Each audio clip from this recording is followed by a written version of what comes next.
माझं नाव शुभम हासे. तर मी इतर सध्या इंजिनिअरिंग करतोय. मला आधीपासून हा एक वयाच्या साधारण एक 15 वर्षानंतर मला समजलं की एक या साईडला म्हणजे चेस्ट साईडला थोडी सुजनसारखं आल्यासारखं वाटलं. शुभमच्या छातीची प्रमाणापेक्षा मेदयुक्त वाढ झालेली होती. यालाच वैद्यकीय भाषेत गायनेकोमॅस्टिया असं म्हटलं जातं. नमस्कार, मी डॉक्टर किरण त्र्यंबक नेरकर. मी एक प्लास्टिक कॉस्मेटिक आणि हँड सर्जन आहे. आकार हॉस्पिटल, मुंबई नाका येथे मी कार्यरत आहे. आज आपण जाणून घेणार आहोत गायनेकोमॅस्टिया ह्या गोष्टीमुळे एखाद्या तरुण मुलाला किंवा वयात येणाऱ्या मुलाला काय समस्या उद्भवतात आणि एक छोट्याशा ऑपरेशननंतर त्याच्या ओव्हरऑल वागण्यामध्ये किंवा त्याच्या आत्मविश्वासात किती फरक पडतो हे आपल्याला जाणून घेता येईल. त्यावेळेस मला वाटलं की हे तब्येतीमुळे असेल समजेल किंवा घरचे पण तेच बोलायचे हे तब्येतीनुसार असेल. मग त्यानं जसं वय वाढत गेलं तसं मला समजायला लागलं की हे जास्त दिसतंय. मग त्यासाठी मी काय करायचो, त्यात लाज वाटायची मला मित्रांमध्ये कधी पोहायला जायला किंवा मी जास्त जात नव्हतं. जास्त करून कपडेच घालून राहायचो. कधी जास्त करून बिना कपड्याचं कुठं गेलो नाही. जास्त जाड कपडे घालायचो किंवा जाड बनीन पण घालायचो.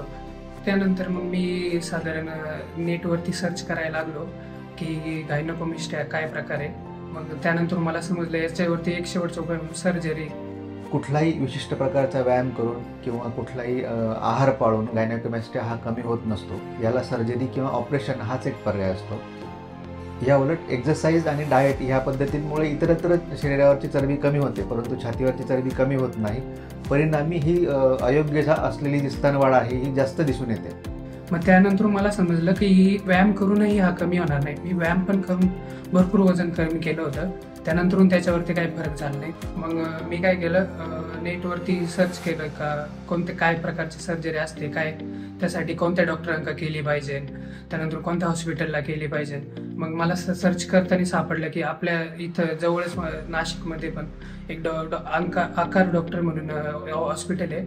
त्यांच्याकडं डॉक्टर किरण डॉक्टर म्हणून आहेत. त्यांनी मग त्यांचा जरा सल्ला घेतला का काय नाही. त्यांनी मला पूर्ण गायडन्स दिला का कशा प्रकारे सर्जरी होणार आहे, काय होणार आहे. आणि त्यांनी मला फायनान्शियल पण मदत केली पैसे कमी करण्यासाठी. आकार हॉस्पिटल येथे सगळ्यांना परवडतील अशा पद्धतीने सर्जरीज केल्या जातात. त्याचबरोबर आमच्याकडे विविध कंपन्यांचे EMI स्कीम्स जसं बजाज फायनान्स किंवा क्रेडिट कार्ड थ्रू आपण EMIने ट्रान्झॅक्शन करू शकता.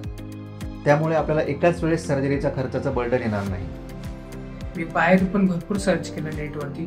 सगळ्यात अफोर्डेबल आणि सगळे इक्विपमेंट असलेली सोय या ठिकाणी होती. म्हणून मी या ठिकाणी ऑपरेशनचा निर्णय घेतला की आज माझी सर्जरी करून साधारण 15 दिवस झाले. आज माझे टाके काढले गेले.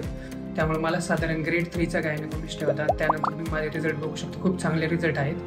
आणि मला बेनिफिट असे झाले की साधारण कॉन्फिडन्स लेवल जरा इन्क्रीज झाले आणि जे हात मी शोल्डर खाली करून राहायचो ते जास्त करून असे वाईड ठेवू शकलो. त्यानंतर टी-शर्ट जे घालताना मी जरा थिकवाले टी-शर्ट घालायचो. त्यानंतर मी जरा पातळ टी-शर्ट वगैरे किंवा बनियन वगैरे घालताना ते पण थिक वापरायचो.